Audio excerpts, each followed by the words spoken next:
So you may be wondering, how can you remove the old insulation that's in your exterior walls? Well, I will tell you, very difficultly. Let's talk about it.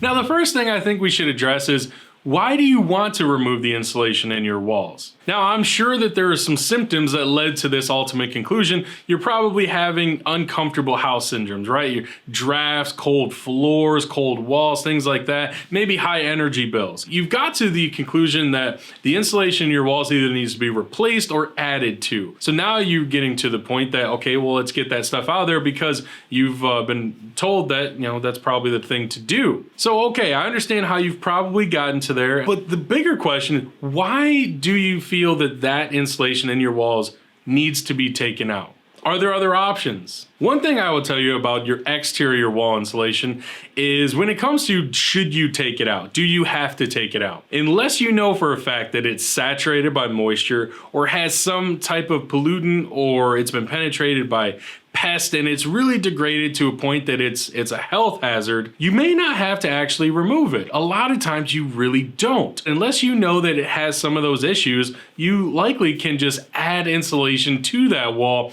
without tearing it down. We'll get more to that in a minute. For a second, let's just assume that the insulation does have to be removed. It's got all kinds of bad stuff in it, you have to take it out. How do you do that? Unfortunately, the only way to do it is to tear out the drywall in the home. That means, yes, a complete gut of the house if you're referring to all the exterior walls. And obviously, that's a very invasive, very expensive process for you to take everything down. Of course, you're gonna have to move all of your belongings and everything. It is invasive, super invasive. And how would you even dispose of it? Because some places, depending on where you live, have certain requirements on how you handle building materials. Some you have to actually get a permit and have it disposed of at a local landfill. Some you have to have a contractor that's licensed to handle that sort of material come in and dispose of it for you. So there's a lot of questions that come along with that, but ultimately it is super invasive. It gets very, very expensive very quickly, but that would be the method. Remodeling the entire house, essentially. Tear the walls down, clean all that stuff out,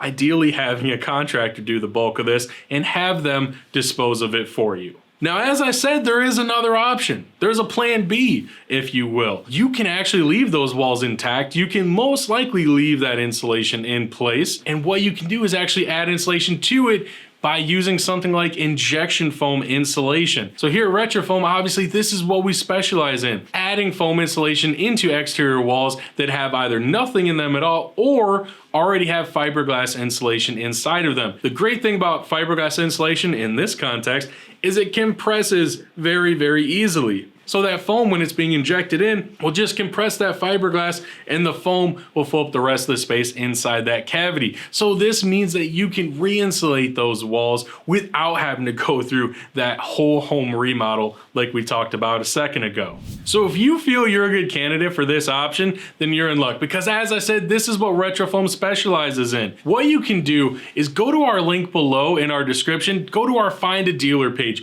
where you can hook up with your local RetroFoam dealer and they can explain exactly how this process would work for you. You can re-insulate all of your exterior walls without having to tear down everything, without having to uproot your entire life for a week or more. Typically, your house can be re-insulated within 1 day. Go to that link below and make your home more comfortable. This is the Professor of Foam reminding you that building is a science.